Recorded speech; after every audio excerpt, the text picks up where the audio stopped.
Selamat pagi anak-anak. Kita akan belajar firman Tuhan melalui buku renungan pagi anak, Identitas.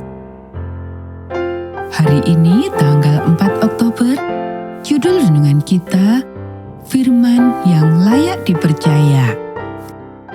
Mari kita awali dengan doa. Bapa di surga, kami akan belajar firman Tuhan. Tolong kami supaya kami dapat memahami firman Tuhan. Dalam nama Tuhan Yesus kami berdoa. Amin.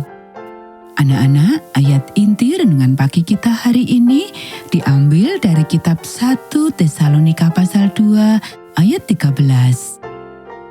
Dan karena itulah kami tidak putus-putusnya mengucap syukur juga kepada Allah, sebab kamu telah menerima firman Allah yang kami beritakan itu, bukan sebagai perkataan manusia, tetapi, dan memang sungguh-sungguh demikian, sebagai firman Allah yang bekerja juga di dalam kamu yang percaya. Dasar kepercayaan pertama, kitab suci. Di dalam firman ini, Allah telah mempercayakan kepada manusia pengetahuan yang diperlukan untuk keselamatan.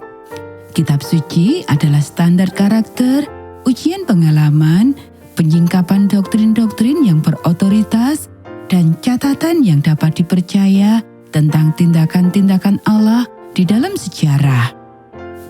Untuk apa Alkitab itu? Bagian dari dasar kepercayaan pertama ini menjelaskan apa yang kita percayai sebagai umat Advent. Kita percaya bahwa Alkitab berisi apa yang perlu kita ketahui untuk masuk ke dalam kehidupan Allah. Kita percaya ini menunjukkan kepada kita bagaimana cara hidup dan secara otoritatif mengungkapkan doktrin. Dari situlah 27 kepercayaan lainnya akan berasal.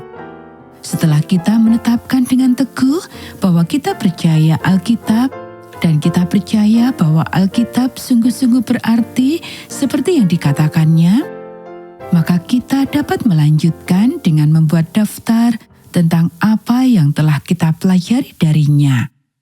Anak-anak, 2 Timotius pasal 3 ayat 16 menyatakan bahwa segala tulisan yang diilhamkan Allah memang bermanfaat untuk mengajar, untuk menyatakan kesalahan, untuk memperbaiki kelakuan, dan untuk mendidik orang dalam kebenaran. Tetapi Anda harus percaya kepada Alkitab terlebih dahulu sebelum Anda dapat mempercayai apa yang dikatakannya tentang dirinya sendiri. Dan bagaimanapun juga, bagaimana Anda bisa tahu dengan pasti? Setiap buku dapat mengatakan bahwa Alkitab itu baik untuk semua hal itu. Ribuan buku yang membuat klaim itu pada kenyataannya. Kemudian Anda sampai pada ayat 17. Dengan demikian, tiap-tiap manusia kepunyaan Allah diperlengkapi untuk setiap perbuatan baik. Begitu kita menaruh kepercayaan kita kepada kitab suci, kita menemukan melalui pengalaman pribadi bahwa firman Tuhan benar-benar menyatukan kita dan membentuk kita untuk melakukan tugas-tugas kita. Firman Tuhan bahkan menunjukkan kepada kita tugas-tugas apa yang harus kita lakukan.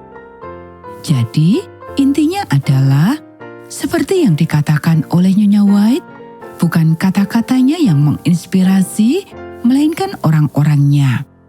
Pertama, mereka yang menulis, dan sekarang, dan selalu mereka yang membaca. Nas kita untuk hari ini mengatakan bahwa firman Allah bekerja di dalam diri kita yang percaya.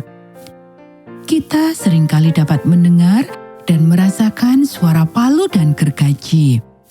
Teman-teman dan keluarga kita pasti dapat melihat bentuk baru dari kehidupan kita dan merasakan kasih yang terpancar.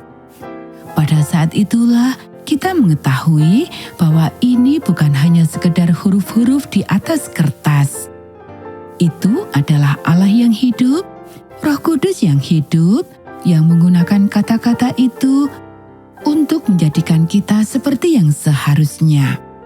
Dan dari memilih untuk percaya, kita beralih ke mengetahui di dalam hati kita. Anak-anak, demikianlah renungan pagi kita hari ini. Mari kita akhiri dengan doa. Sang pengucap sabda yang kudus, tukang kayu dari Nazaret, teruslah bekerja, bangunlah, bentuklah saya. Tolonglah saya untuk setia dalam menampilkan diri saya di tempat kerja dengan membaca dan mempelajari Alkitab saya dengan sungguh-sungguh, dengan teliti, dengan mengetahui bahwa bukan kata-kata yang ingin saya dekati, melainkan Engkau. Amin.